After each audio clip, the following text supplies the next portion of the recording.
when Ko'olau and Piilani ran, they were not running from a legend. They were running from a world that had already decided sickness could be answered by taking people from everyone they loved. Kalaupapa is the larger story of that world closing in, where fear became policy, where stigma became law, and where thousands were forced across the water into separation, confinement, and a grief that did not end when the boat stopped coming. This episode contains factual reporting on forced isolation, family separation, disease, death, and historical injustice.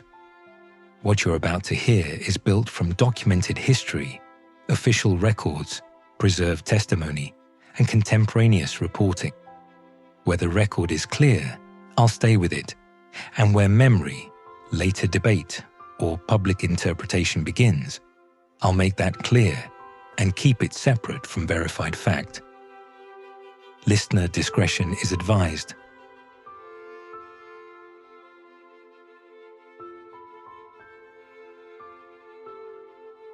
Before that one became a place people whispered about, it was land. Real land, Hawaiian land, wind pressing against cliff walls, salt in the air, rough water, trails worn down by feet that belonged there, fishing grounds, graves, families, a place where memory already lived long before the government decided it would become useful for something colder. So when that narrow peninsula on Molokai was chosen as the place to send people marked by disease, it was not an empty edge of the world being put to use. It was a living place being turned into a sentence. That is what gets flattened when this story is told too quickly. People start with the disease and skip over the human violence of what came next. In 1865, the Hawaiian Kingdom passed a law meant to stop the spread of what was then called leprosy. On paper, it can sound clinical, necessary, measured, but real life is never lived on paper. In real life, it meant inspectors, examinations, police power, and forced removal. It meant that once suspicion gathered around a body strongly enough, the ordinary shape of life could be broken apart in days. A mother could wake up in her own house and not know if she would die there. A husband could leave for work and not know if he would be allowed to come home as himself. A child could watch adults lower their voices and understand, before anyone said it plainly, that something terrible had entered the room. The terror was not only sickness. The terror was what sickness allowed the law to do. Once that power existed, the body stopped belonging entirely to the person living in it. The body became evidence, risk, a reason for intervention, a reason for officials, doctors, police, neighbors, and the government itself to step into a family's life and start making decisions that family had not chosen. That is what made people hide loved ones. That is what made them delay reports, whisper, deny symptoms, and hope the signs would somehow pass. Not because they were foolish, because they understood separation. They knew that once the word was spoken over someone with enough force, what came next was not just treatment. It was removal. And removal is too clean a word for what this became. It makes it sound as if people were being escorted to a hospital nearby, somewhere a family could visit, somewhere a person might stay until they improved and then quietly come home. That is not what this was. This was across the water. This was a place chosen in part because it was hard to reach and hard to leave. The geography told the truth before officials had to. Steep pali behind you, ocean in front of you. Distance doing what iron bars did not always need to do. For many, before the boat, there was waiting. Before they ever saw those cliffs rise out of the water, there was kalihi, examination, suspicion, counting. A body looked at by someone with the power to decide what would happen next. Some people were brought there and pronounced to have the disease. Some were held while officials decided. Some were sent on, and some were left in a strange middle ground that may have been even harder to bear because it came wrapped in uncertainty, not fully free, not yet shipped away, ordered to come back again, to report again, to let someone else keep deciding what your body meant and what your future would be. Imagine living like that, going home, if you were even allowed to go home, carrying the knowledge that the next visit could be the one that ended ordinary life for good. That kind of waiting changes a person before exile ever does. It changes the way you sleep, the way you look at your children, the way a husband watches his wife across a room and says nothing because he does not know if the fear in his chest is real or if naming it will make it real. Bad news is a blow. Uncertainty is a slow tightening. It sits at the table. It follows you into bed. It makes every knock sound heavier than it should. Hundreds were examined. Many were confirmed and sent on. Others remained in that cruel space between suspicion and sentence, still on the books, still under watch, sometimes required to report back month after month, while officials decided whether liberty would remain theirs. The language around it could sound neat enough, administrative, measured, but the life inside it was anything but neat. It was one more day before the answer, one more week before the boat, one more month of not knowing whether to pack, whether to say goodbye, whether to let a child climb into your lap without that familiar twist of fear.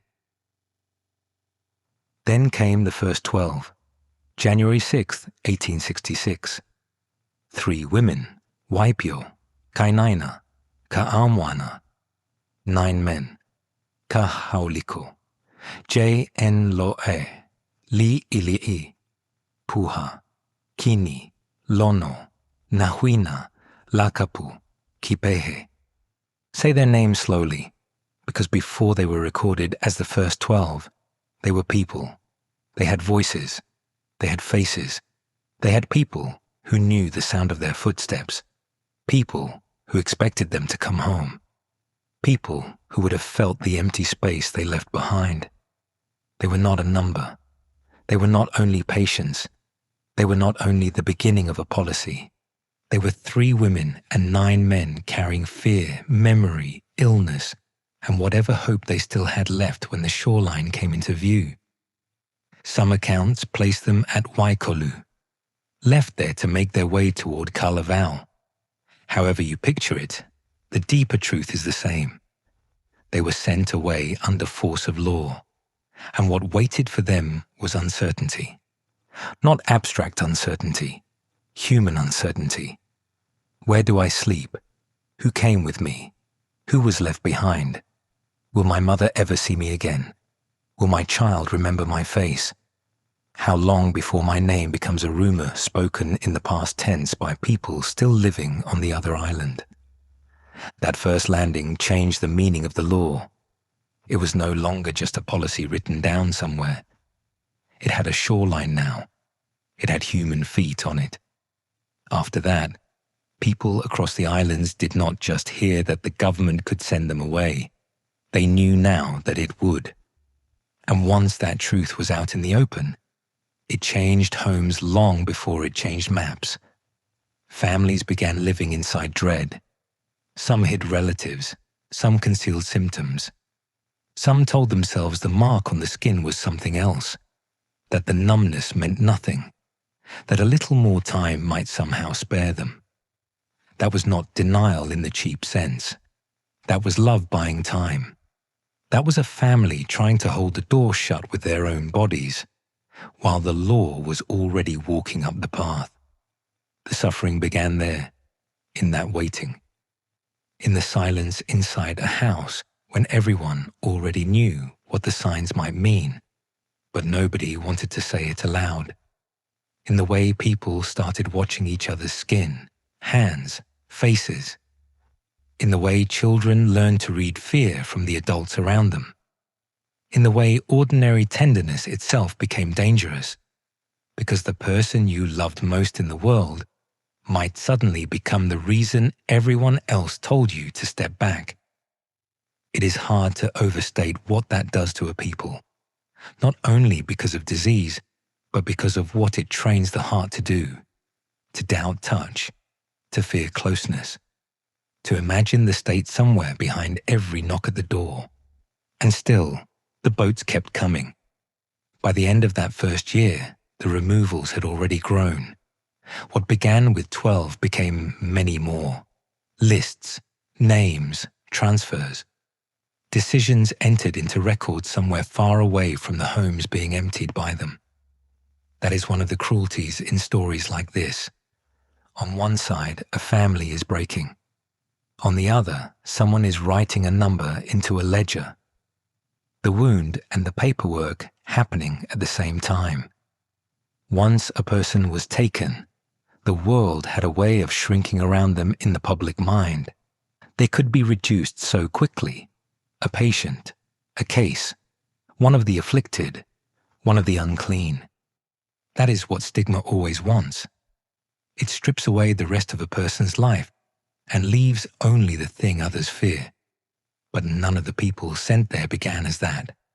They were daughters and sons, wives and husbands, fishermen, laborers, singers, churchgoers, mothers, fathers, people who laughed at the wrong time, people who had tempers, favorite foods, private griefs, unfinished plans, people with whole interiors, people whose lives already had rhythm and memory before the government recast them as a problem to be managed.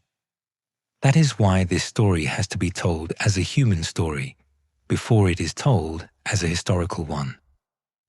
Once you move too quickly into the system, the people vanish again. And they should not vanish again.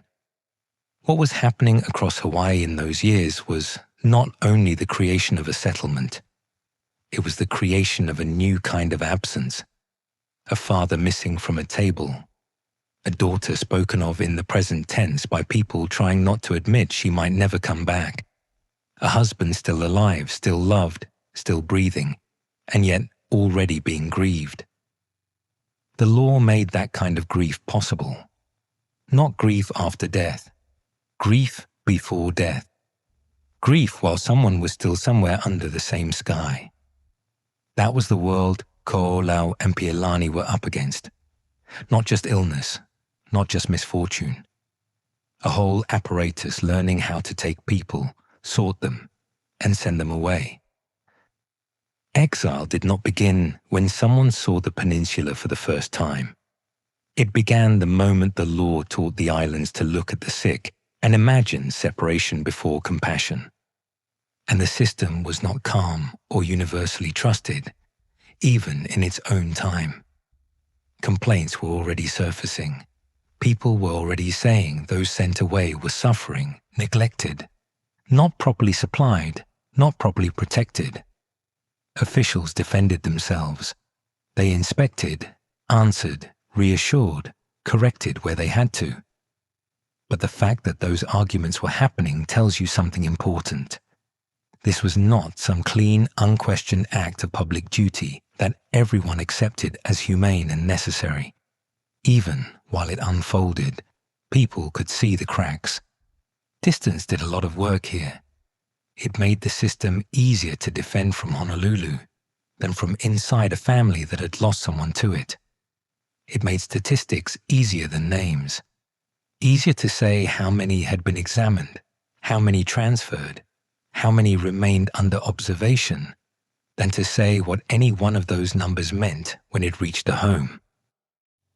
A person could be taken from one island, held in Honolulu, inspected, and then sent onward as if all of that belonged to a single orderly chain.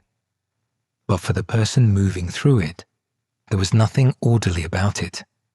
There was a body under scrutiny, a mind racing ahead to what exile might mean, a family somewhere behind them, waiting for news or trying not to imagine the worst.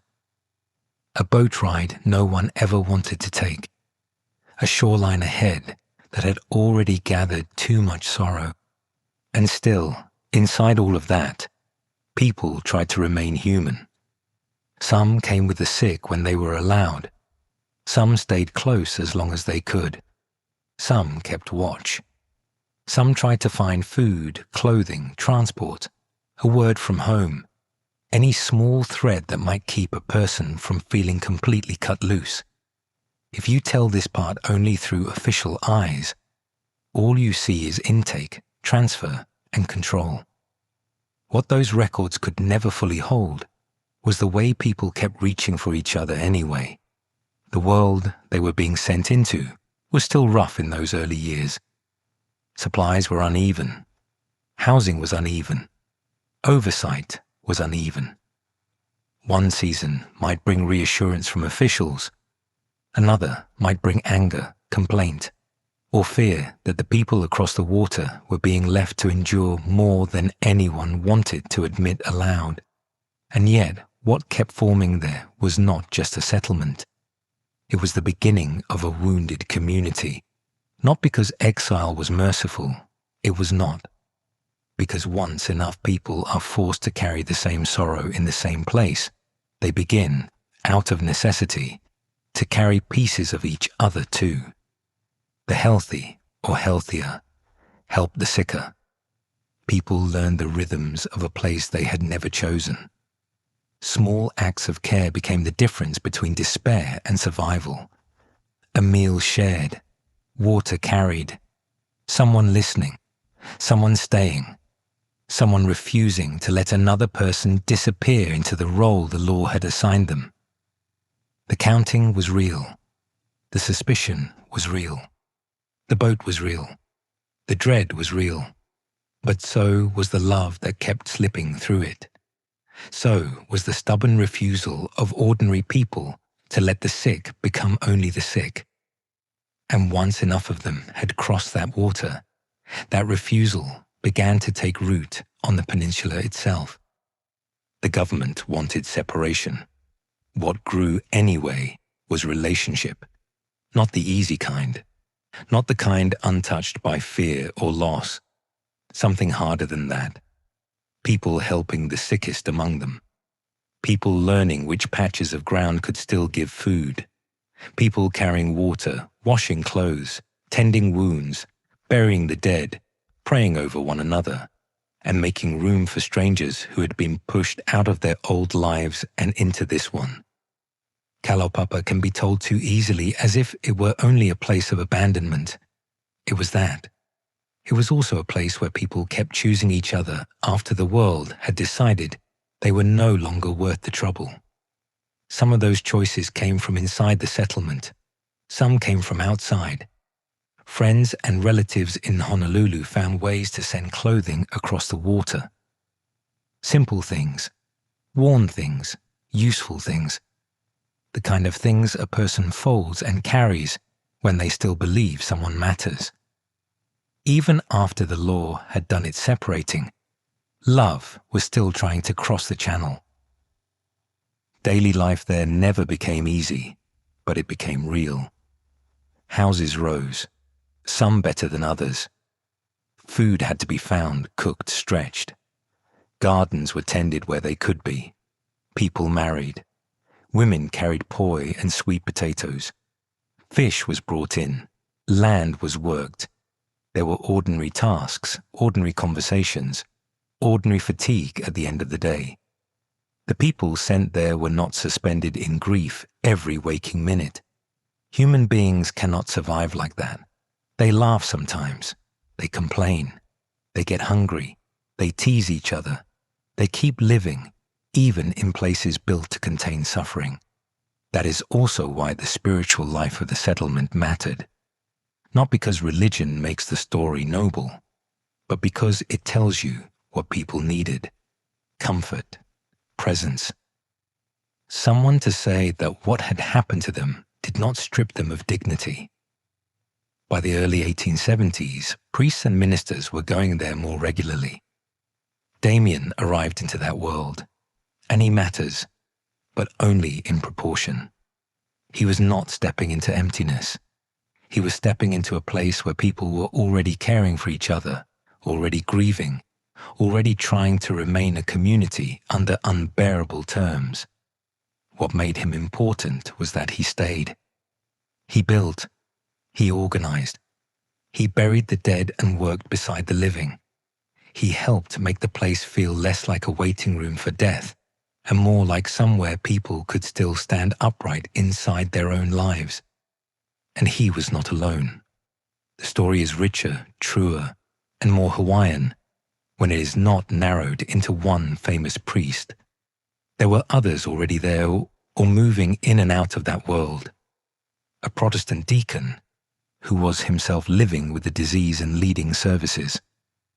Mormon care through Jonathan Napela, who had every reason to understand what separation meant, because it had already entered his own family.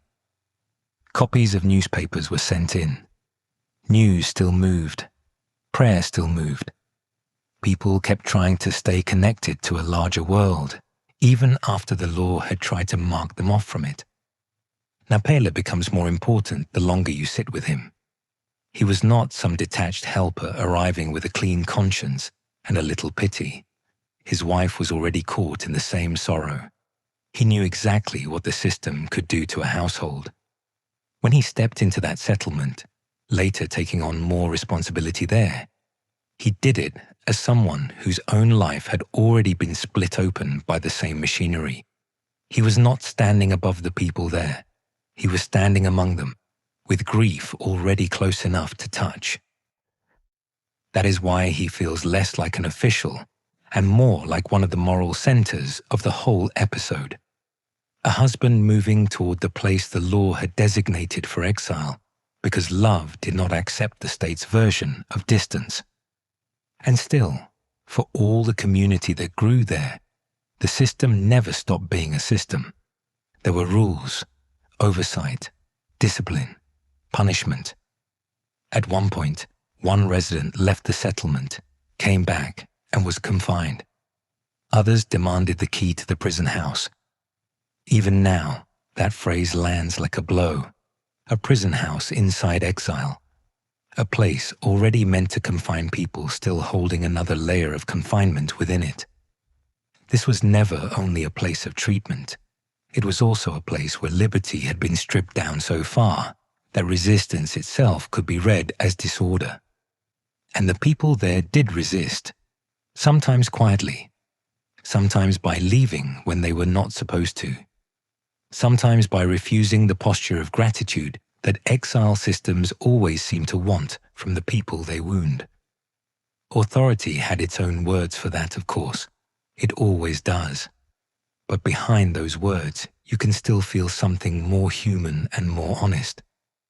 People pushed to the far edge of ordinary life, refusing to become perfectly obedient in their own erasure. That tension never really went away.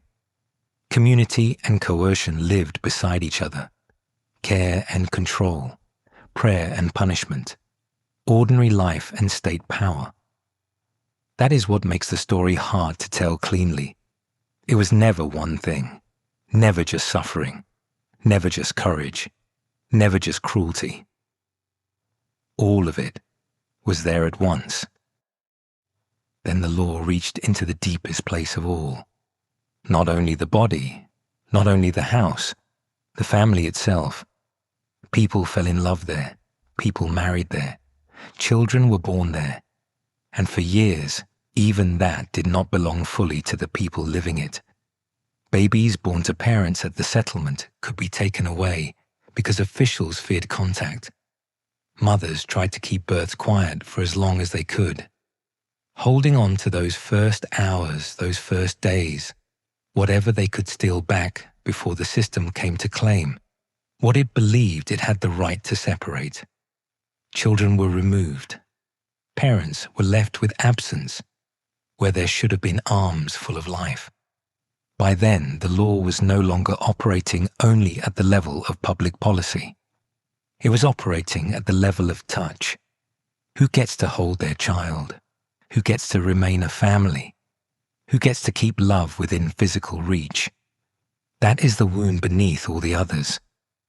Not only that people were sent away, that even after they were sent away, the system kept finding new ways to divide what remained.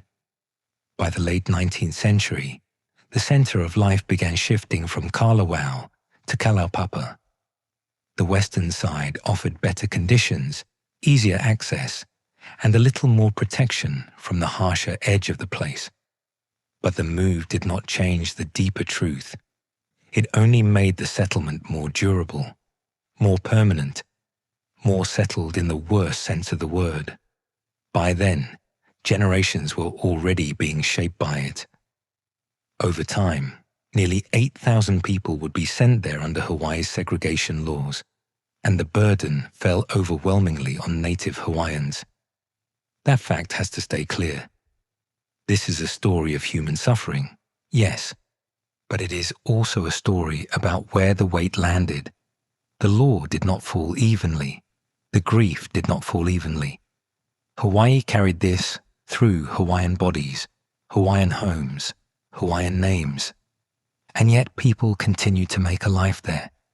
That should not be romanticized, but it should be honored. They sang, they prayed, they built houses, they formed friendships, they created routines, they found small joys where joy could still be found. Some children were loved by whole communities. Some residents remembered arriving into sorrow and then being gathered into a kind of shared family made out of everyone else who had also lost something. That is the part no policy can account for. Human beings do not become only what the state calls them. They remain larger than the diagnosis, larger than the file, larger than the rule. Slowly, the medical world began to change in ways the legal world had failed to. New treatments altered what could be done for Hansen's disease.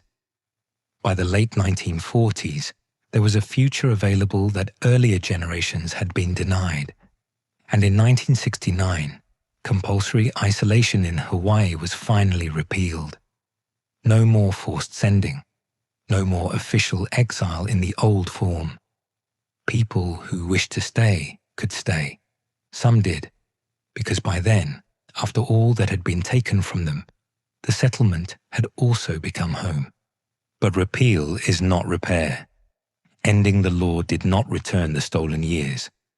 It did not put children back into the arms that had lost them. It did not erase the shame that had followed families for generations. It did not suddenly heal the way Hawaii had been taught to think about sickness, purity, closeness, or fear. The official sentence ended. The emotional one kept going. That is why this history is still alive now. Descendants are tracing names. Families are reconnecting lineages. People are still trying to understand who was sent, where they were buried, and what happened after the boats, after the silence, after the records ran thin. That work is not just remembrance, it is restoration, turning numbers back into names, turning stigma back into kinship, turning distance back into memory held close. So when Kalaupapa is spoken now, it should not land only as disease, and it should not land only as exile. It should land as a place where people were forced to endure what never should have been asked of them, and where they still found ways to remain human. A place where law tried to sever family, and family kept reaching anyway. A place where suffering was real, and so was tenderness. The people sent there were never only the objects of policy. They were the heart of the story the whole time. And once you step past the clean edge of the historical record, the conversation changes. Not into mystery, not into conspiracy, into something quieter and harder. Memory, advocacy, descendants deciding how this story should be carried now, and what it means to tell it honestly without letting the old language of authority smooth it over. The question that lingers after the dates, the laws, the boats, and the names is not simple. Was this mainly a tragic public health response from another time, shaped by fear and limited medicine? Or was it something deeper, something more revealing about power, race, and whose suffering a government was willing to organize into policy? The honest answer is that fear of disease was real. No one needs to pretend it was not. But fear does not cancel harm. Officials may have spoken in the language of prevention, order, and necessity. The lived result was separation, loss of liberty, broken families, and a burden that fell most heavily on native Hawaiians. That part should not be softened just because the language around it once sounded official. That is where descendant memory pushes back. Not always against the facts, but against the framing. Against the habit of telling this as if it were mainly a story about medicine, or Damien, or what the government thought it was doing. For many families, that version leaves something out. It leaves out the ache of what was taken. It leaves out the fact that whole Hawaiian bloodlines were altered by this place. It leaves out how many people were spoken about as a problem before they were ever spoken about as beloved. That is why public memory now is so often centered on names, graves, stewardship, and unfinished mourning. Not because people are trying to rewrite the past into something simpler, but because they are trying to restore the part old records never held well enough. Who was sent there? Who stayed? Who was buried there? Who was born into that sorrow? Who was taken from a parent? Who was loved well enough that someone, generations later, is still trying to trace them back into the family story? There is also a real insistence now that the people of Kalaupapa not be flattened into symbols, not saints, not only victims, not only patients, not only a chapter in someone else's biography. The pushback is a demand for proportion. Damien matters, but he cannot be the whole story. Public health matters, but it cannot be the whole story. Policy matters, but it cannot be the whole story. The full story has to leave room for the people who lived there, suffered there, loved there, resisted there, and made lives under conditions they never chose. So once the verified timeline gives way to public memory, that is the ground we are standing on. Not rumor, not myth-making. A living argument over what this history really was, how bluntly it should be named, and whether Hawaii has ever fully mourned what was done there. Whatever officials believed they were containing, the cost was paid in human lives, in Hawaiian families, and in a grief that still has not gone entirely quiet. What stays with me here is how much of this story was never really about medicine alone. It was about people. People taken from their homes. People asked to carry grief before death. People reduced on paper, and then somehow, stubbornly, beautifully, refusing to become only that. Treatment changed. The law changed. Some residents chose to remain, because after everything that had been taken, the settlement had also become home. But history does not become gentle just because a statute is finally struck down.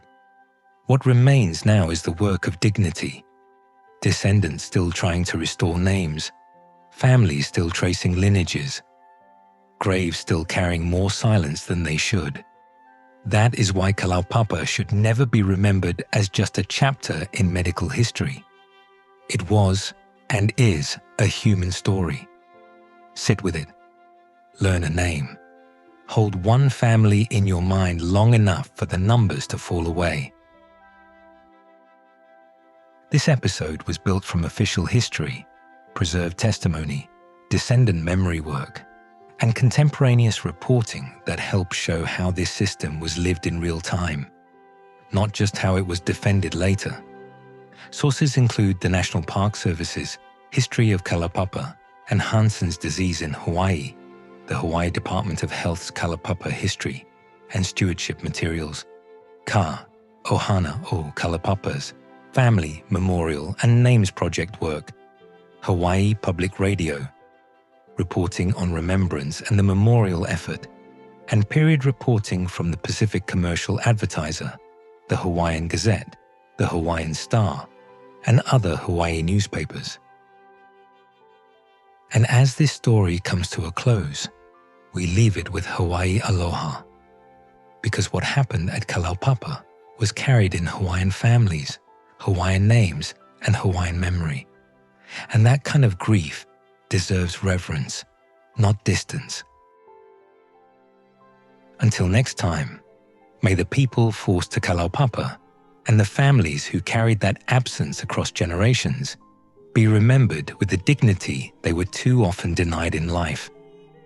Darkness may linger beneath the palms, but so does hope.